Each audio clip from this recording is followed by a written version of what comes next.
All right, so for this next one, it says graph the quadratic function that has the x-intercepts of -7 and -4. Which equation represents the function? So if these are the x-intercepts, that means that they are also the zeros, okay? So we would say x equals -7, right?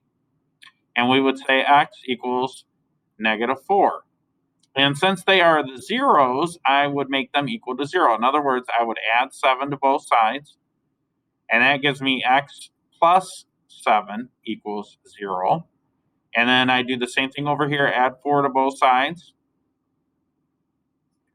and I get x plus 4 equals 0.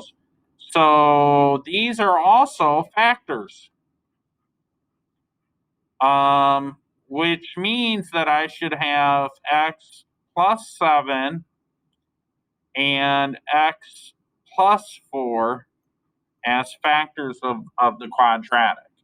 So this one isn't it. This, I got a positive 4 here, or a plus 4 here, but that one, you got -7, that isn't it. Got a plus 7 here, x plus 7 here, but x minus 4, that's not it. D is the only one that has both. Now, multiplying it by -3 doesn't impact where it crosses the x-axis. It just doesn't.